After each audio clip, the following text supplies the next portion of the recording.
Planting seeds. Let's say one of your points of evidence in your philanthropist position is your experience working with small animals as a volunteer at the vet hospital.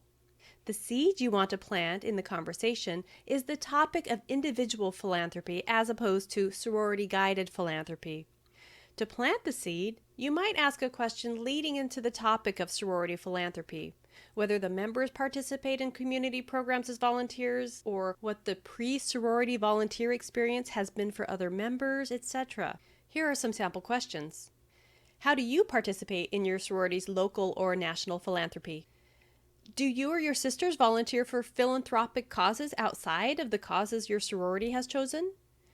Did you volunteer before you joined the sorority? What kind of volunteer work or philanthropic work did your sisters do in high school? You might find after she answers the question you posed, she turns it around and then invites you to respond on the same topic. Perfect. Now you can concisely mention your experience at the vet hospital and how you look forward to expanding your philanthropic experiences at college. Leading questions.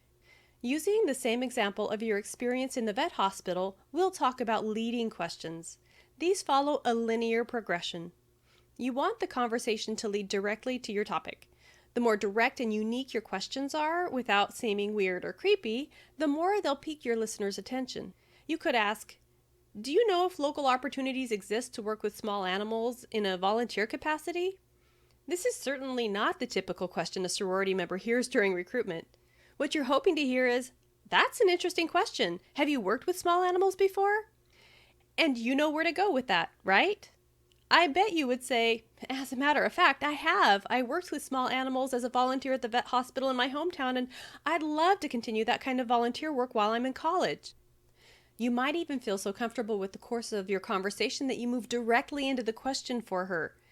Did you do any community or philanthropy work in high school that you have enjoyed continuing into college? Nice work! You got her to ask you specifically about your strength and its supporting evidence. Note there is a difference between seed planting questions and leading questions. Seed planting questions get the topic started.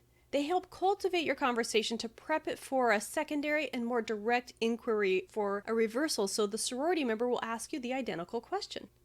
Leading questions are designed to elicit a specific reaction from your hostess, like, oh, I don't know what that means. What does that mean? Or, wow, that's an interesting question. Now it's time for you to write down those best seed planting and leading questions. Let's create 3 of each to help you create opportunities to communicate your position. List 3 seed planting questions. List 3 leading questions. Now, phrasing and timing these questions are pretty much an art form, so be sure to find someone who will allow you to practice them. Middle round conversation.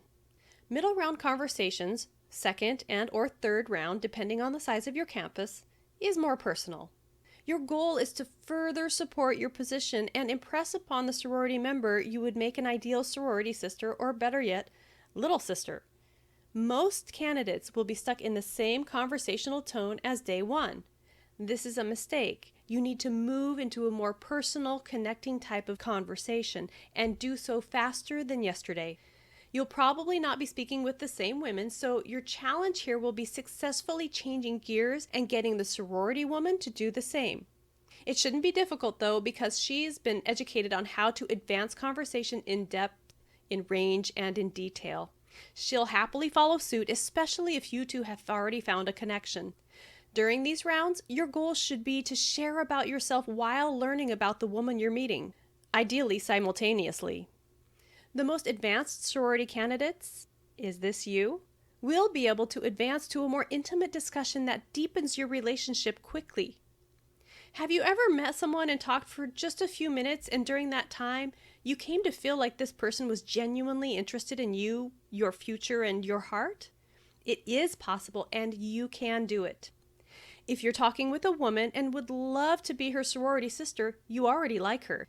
You just need to know the secret to getting from hi to that deep connection. Please understand that you'll be having a conversation with this woman most others will have the following day during preference. The final goal for your time at any later round party is to connect with her based on her deepest hopes and fears. You can either lead her in that direction by describing your greatest hopes and fears, they may be even connected, or asking her directly, what are your greatest fears about your remaining time in college, about going out into the real world? And when she reveals her answer, your job is to restate what she said in your own words, identify her strongest emotion, mention what you heard, and go into that by asking more. You're not trying to make her feel bad, but to get a better understanding of her feelings. This is what the best of friends do. They get to know one another at a deep level so they can be understanding. This is sisterhood.